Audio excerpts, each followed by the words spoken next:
Hi everyone, you're welcome to Trilinear Math.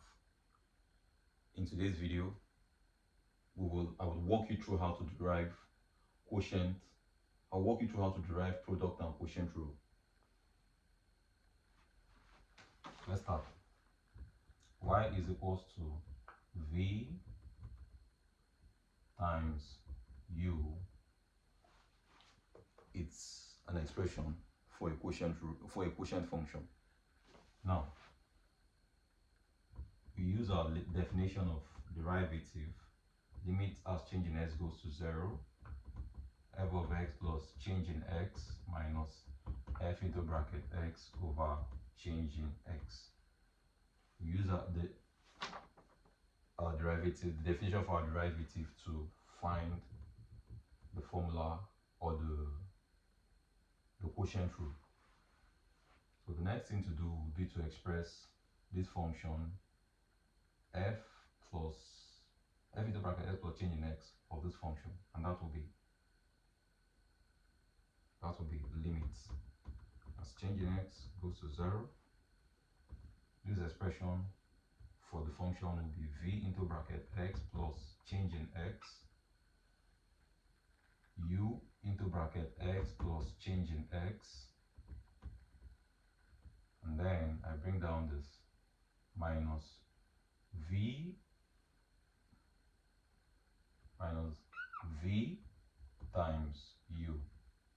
I don't have much space here to put in that v depends on x and u depends on x here, but you already know from what I have here, that v and u are depends on x, so over change in x. Now here there's a math trick I'm going to introduce here, and that will be to say subtract v into bracket change in x times u into bracket x. Subtract this, subtract and add this, subtract and add. So we're going to subtract this and we're going to add this, and that works out to be 0. So but I'll put that subtract and add this at the numerator here. To do that, I would say limit as change in x goes to 0, okay, v into bracket x plus change in x times u into bracket x plus change in x. Now I'll subtract v into bracket x plus change in x times u into bracket x. I will now add the same expression plus v into bracket x plus change in x times u into bracket x, and then I'll bring this guy minus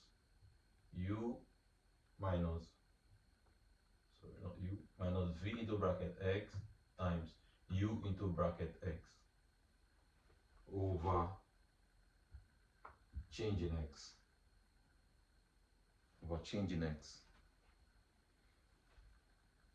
Now the next thing I want to do would be to collect terms.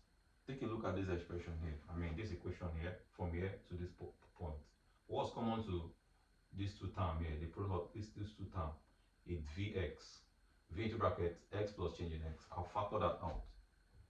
Limit as change in x approaches 0, v, factor out v into bracket x plus change in x. I'll have u into bracket x plus change in x left minus u into bracket x. I'll have that left plus here, what is common in these two products here and here, it's ux. So I'll factor that out, u into bracket x. And when I do that, I'll be left with v into bracket x plus change in x. On this side, I'll have v into bracket x left. Now, rather than making all of them to be over change in x, I could just split this into two parts and just write over change in x here, over change in x here. Okay. And from this expression, you recognize that what I have here, u into bracket x plus change in x minus ux over change in x, is u prime. So if I take the limit now, that's u prime. Now, taking limit of, when I take the limit, what I have here, when I take the limit of this expression here, when I take the limit of this, lim as change in x goes to 0 of this function, of the whole of this function, is the same as limit of as change in x goes to 0 of this function times limit of this function. Okay, so when I take the limit of this function, v into bracket x for change in x goes to 0, and I will be left with v into bracket x. This expression here, if I take the limit, in fact, that is the same as saying u prime. So u prime. I bring down my plus expression.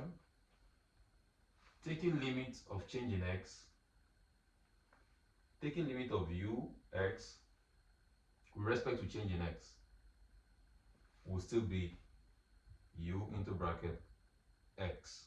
Okay, because we don't have any change in x here. There's no change in x here. So u of x here is independent of change in x. Now, with the expression I have here, v into bracket x plus change in x minus v into bracket x over change in x is the same as saying v prime. Okay, so it's the same as saying v prime. So what I have here now is y prime is equals to this. You can also write it in full. You say v into bracket x times du over dx plus u into bracket x times dv over dx. So that's the final that's the proof for, that's the derivation. That's how to derive the product, how to find the dy dx of a product function. Okay, yes. The next thing we will do will be to derive the quotient, and we'll use this formula to find out to derive the quotient rule or the quotient formula. Okay, recall when I started this class, I told us that I can choose to express my quotient, which is v, which is u over v, as also a product, as writing it as u times 1 all over v.